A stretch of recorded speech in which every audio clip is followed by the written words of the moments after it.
Hello दोस्तों, नमस्कार। आप सभी का स्वागत है DRK टीवी पर। मैं हूं आपका दोस्त डॉक्टर कन्हैया, बीकानेर, राजस्थान से, मनोचिकित्सक, साइकेट्रिस्ट और काउंसलर।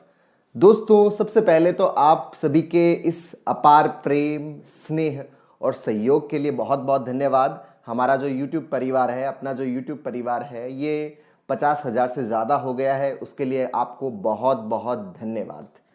दोस्तों, आज जो ये वीडियो मैं आप लोगों के साथ शेयर कर रहा हूं, उसके अंदर मैं ये बताने वाला हूं, क्योंकि बहुत सारे लोगों ने मुझसे पूछा है कि सर, जो हमारा दिमाग है, इसके नॉर्मलिटी क्या है और एबनॉर्मलिटी क्या है।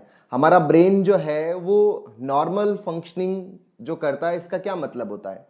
कब हम कह सकते हैं कि आपका दिमाग एकदम नॉर्मल रूप से काम कर रहा है, या फिर आप मेंटली स्ट्रांग है या इमोशनली स्ट्रांग है। कौन सी स्थिति में, कौन सी स्टेट में ये लाइन बोली जा सकती है। दोस्तों, जो इमोशनली स्टेबल होने का या मेंटली स्टेबल होने का या मेंटली स्ट्रांग होने के 4 क्राइटेरियाज हैं, 4 तरीके हैं जिससे हम ये बता सकते हैं कि हाँ, ये एकदम नॉर्मल है, ये मेंटली स्ट्रांग है और ये मेंटली स्ट्रांग नहीं है। मतलब दिमागी तौर पर मजबूत है और दिमागी तौर पर मजबूत नहीं है। सबसे पहला जो क्राइटेरिया है, सबसे पहले क्राइटेरिया के अंदर क्या होता है, मतलब जो सबसे पहला तरीका है, उसके अंदर ये देखा जाता है कि जो व्यक्ति है वो अपनी सेल्फ के प्रति कितना ओरिएंटेशन है उसका, उसकी जो सेल्फ कैपेसिटी है, उसकी जो योग्यता है, उस योग्यता के प्रति उसका सेल्फ ओरिएंटेशन कितना है। क्योंकि इसके अंदर 2 स्टेट होती है। बहुत सारे लोग हैं वो अपनी जो कैपेसिटी है, उस कैपेसिटी से ऊपर अपने आप को ओवर एस्टिमेट करके चलते हैं, जिसको आप बोल सकते हैं ओवर कॉन्फिडेंट है। हर वक्त वो ओवर कॉन्फिडेंट रहता है और उस ओवर कॉन्फिडेंस की वजह से उनकी सोशल लाइफ अफेक्ट होती है, उनकी पर्सनल लाइफ अफेक्ट होती है, उनकी जो फैमिलियल लाइफ है, उनकी ऑक्यूपेशनल लाइफ है, वो सारी बहुत ज्यादा डिस्टर्ब होती है। आसपास के लोग डिस्टर्ब होते हैं। क्यों? क्योंकि वो ओवर एस्टिमेट कर लेते हैं अपने आप को। ओवर एस्टिमेट करने के बाद क्या होता है कि वो बहुत ज्यादा बड़ी बड़ी बातें करते हैं, अपने आप को बहुत ज्यादा आंकने लग जाते हैं, हर जगह अपनी ही बात चलाने की कोशिश करते हैं, अपनी बातों के प्रति बहुत ज्यादा उनके अंदर स्ट्रिक्टनेस होती है, स्टिकीनेस हो जाती है, वो चिपक जाते हैं अपनी बातों से, दूर नहीं हट पाते। इस तरह का जो मामला होता है वो सामान्यतः मैनिया के नाम से जाना जाता है। बाइपोलर डिसऑर्डर का एक पार्ट है मैनिया, जिसमें व्यक्ति की जो सेल्फ एस्टीम है वो नॉर्मल से ऊपर हो जाती है और व्यक्ति बहुत बड़ी बड़ी बातें करने लग जाता है और अपनी ही बात हर वक्त चलाने की कोशिश करता है, सामने वाले की बात को इतनी तवज्जो नहीं देता। तो ये एक एबनॉर्मलिटी है, ये जो मानसिक बीमारी की तरफ जाता है, ये इसकी वजह से बहुत सारी परेशानियां होती है। और दूसरी जो इसके अंदर स्थिति है वो है अपनी कैपेसिटी को ओवर एस्टिमेट की बजाय अंडर एस्टिमेट करना। मतलब एक तो नॉर्मल होता है, नॉर्मल से जो नीचे वाला पार्ट है वो होता है अंडर एस्टिमेट करना। मतलब अपनी जो योग्यता है, उस योग्यता की बजाय जो आपकी जो रियलिटी है, रियल जो योग्यता है, उससे अपने आप को कम आंकने लग जाना। जैसा कि अक्सर डिप्रेशन के अंदर, एंजाइटी के अंदर होता है, व्यक्ति का जो कॉन्फिडेंस है वो बहुत कम हो जाता है, कॉन्फिडेंस ब्रेक हो जाता है, उसका जो छोटी छोटी चीजों के ऊपर जो डिसीजन मेकिंग है, वो डिसीजन मेकिंग उसकी खत्म हो जाती है, कंफ्यूजन सा रहने लग जाता है, वो छोटी छोटी चीजों में आगे नहीं बढ़ पाता, मूव ऑन नहीं हो पाता, निर्णय नहीं ले पाता।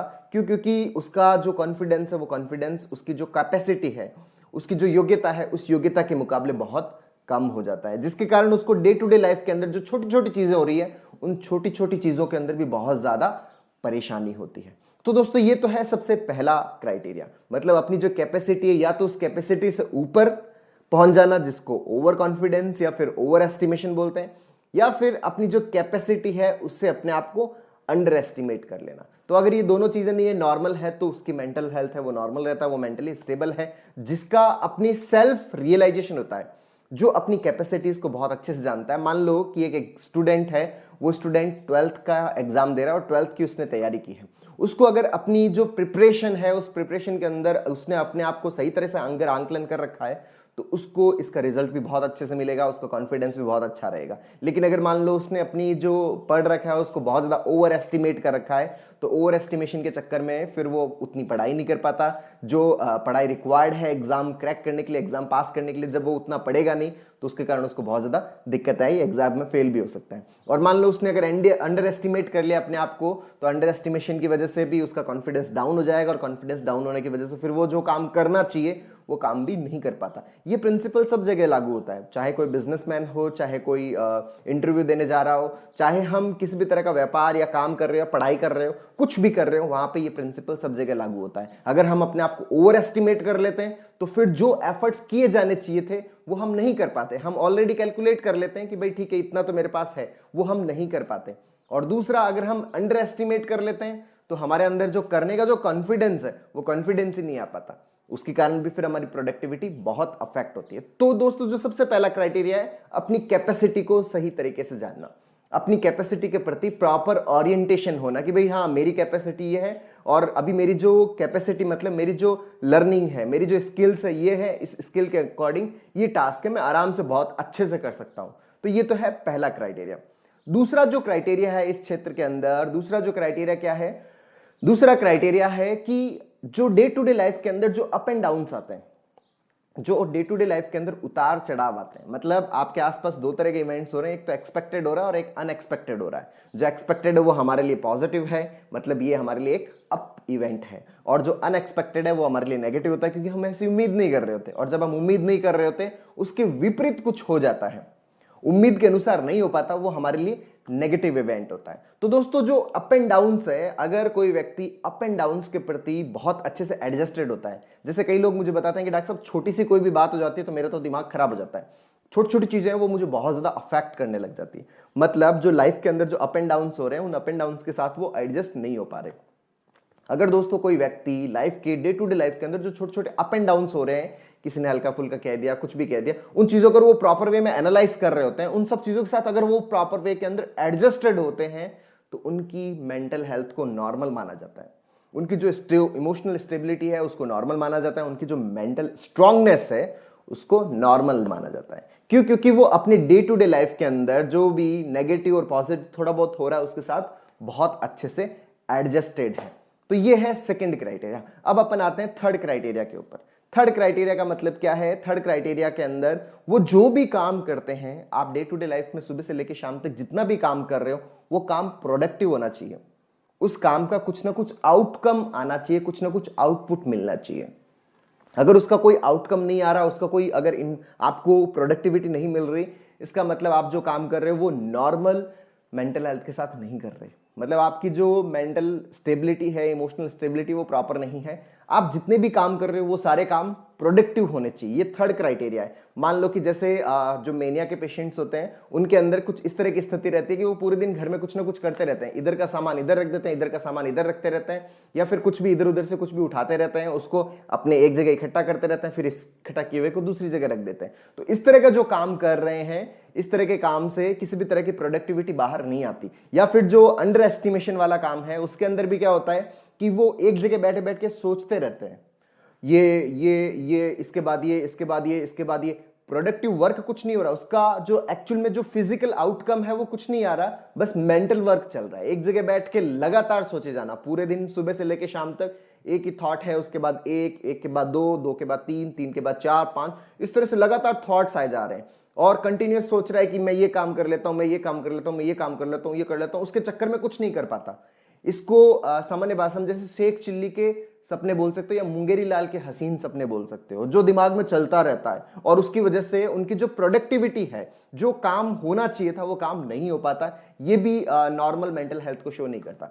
अगर वो अपने जो काम जो कर रहे हैं उसके अंदर अगर वो प्रोडक्टिव वर्क कर रहे हैं तो ये नॉर्मल मेंटल हेल्थ को शो करता है, मतलब वो मेंटली बहुत स्ट्रांग है, इमोशनली स्ट्रांग है। तो ये है थर्ड क्राइटेरिया, मतलब आप जो भी काम कर रहे हो उसके अंदर कुछ ना कुछ प्रोडक्टिव आउटकम आना चाहिए, सोसाइटी के लिए कुछ ना कुछ वो फ्रूटफुल होना चाहिए, हेल्पफुल होना चाहिए, आपके लिए भी और आपकी फैमिली के लिए भी और सोसाइटी के लिए भी। तो दोस्तों ये है third criteria normal mental health जानने का।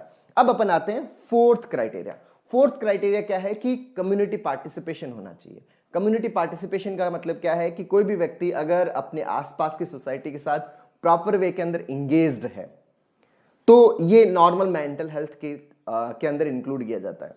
दोस्तों इंसान जो है वो एक सामाजिक प्राणी है। सामाजिक प्राणी होने का मतलब क्या है कि जो समाज है उसके साथ जुड़ के रहता है, कम्युनिटी के अंदर एक्शंस करता है, मतलब सबकी एक दूसरे के अंदर इंटरडिपेंडेंस होती है, सब जने जो हैं वो एक दूसरे के अंदर डिपेंडेंट है, एक दूसरे की जरूरतों के लिए हमें एक दूसरे की जरूरत पड़ती रहती है, तो उसका कम्युनिटी पार्टिसिपेशन होता है। अगर वो सामाजिक गतिविधियों के अंदर प्रॉपर वे के अंदर हिस्सा ले रहा है, पारिवारिक गतिविधियों में हिस्सा ले रहा है, अपने आप को अकेला नहीं रख रहा, अपने आप को इन सब चीजों से दूर नहीं रख रहा, तो इसका मतलब उसकी मेंटल हेल्थ है वो नॉर्मल है, वो उसका दिमागी तौर पर वो एकदम नॉर्मल है। लेकिन बहुत बार स्थिति ऐसी हो जाती है कि इंसान अपने आप को अकेला कर लेता है, वो जो सोशल फंक्शंस होते हैं उन फंक्शंस में नहीं जाता, या वहां जाने से डरने लग जाता है, वहां उन चीजों को अवॉइड करने लग जाता है, वहां जाने से पहले वो बहुत सारे बहाने मारने लग जाता है, कुछ भी कारण हो सकता है उसका, और इन सब चीजों वो दूरी बना लेता है। तो अगर कहीं पर भी सोशल जो कम्युनिकेशन है, सोशल जो पार्टिसिपेशन है, कम्युनिटी पार्टिसिपेशन, अगर वो डिस्टर्ब हो रहा है, वो बहुत लंबे टाइम तक डिस्टर्ब हो रहा है और व्यक्ति अपने आप को अकेला कर रखा है,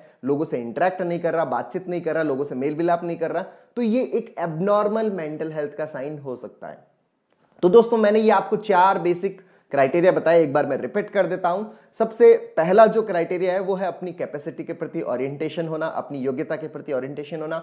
दूसरा जो डे टू डे लाइफ के अंदर जो अप एंड डाउन्स है उनके साथ एडजस्टेड होना। तीसरा जो वर्क कर रहा है वो वर्क प्रोडक्टिव होना, और चौथा जो है वो है कम्युनिटी पार्टिसिपेशन। तो अगर ये चारों क्राइटेरिया प्रॉपर वे में फुलफिल होते हैं, नॉर्मलिटी क्राइटेरिया में आते हैं, तो इसका मतलब वो व्यक्ति इमोशनली बहुत ज्यादा स्ट्रांग है, मेंटली बहुत ज्यादा स्ट्रांग है, उसका दिमाग एकदम ठीक तरह से काम कर रहा है। तो दोस्तों उम्मीद करता हूं आपको ये वीडियो पसंद आया होगा। नीचे कमेंट बॉक्स में लिखकर जरूर बताइएगा कि आपको ये वीडियो कैसा लगा, और अगर आप इसके रिगार्डिंग कुछ भी जानना चाहते हैं तो आप मुझे कमेंट बॉक्स में लिखिएगा। दोस्तों मैं आपके कमेंट सारे पढ़ता हूं और मेरी कोशिश यही रहती है कि मैं उसको वीडियो में इंक्लूड करूं। आप जो भी टॉपिक डालते हो, मुझे जो टॉपिक बहुत अच्छा लगता है, या फिर हमारी टीम जो सर्च करती है, जो टॉपिक मुझे देती है कि सर इस टॉपिक के ऊपर बहुत ज्यादा क्वेश्चंस पूछे गए हैं, तो मैं उस टॉपिक को वीडियो के अंदर इंक्लूड करने की पूरी कोशिश करता हूं। तो दोस्तों उम्मीद करता हूं आपको ये वीडियो पसंद आया होगा। और दोस्तों अब तक यदि आपने मेरा YouTube चैनल DRKTV सब्सक्राइब नहीं किया तो प्लीज उसे सब्सक्राइब करें, और साथ में घंटी का बटन दबाना मत भूलिएगा दोस्तों, ताकि आपको मेरे हर वीडियो का, जो भी पहला वीडियो आएगा उसका नोटिफिकेशन आपको सबसे पहले मिले। और दोस्तों अगर आप CBT के वेबिनार में पार्टिसिपेट करना चाहते हैं तो आप इस स्क्रीन पे दिए हुए नंबर पर आप व्हाट्सअप कर सकते हैं, अपना नाम अपना एड्रेस व्हाट्सअप कर सकते हैं, ताकि हम आपका CBT के अंदर रजिस्टर कर सकें। बहुत बहुत धन्यवाद दोस्तों। जय हिंद, जय भारत।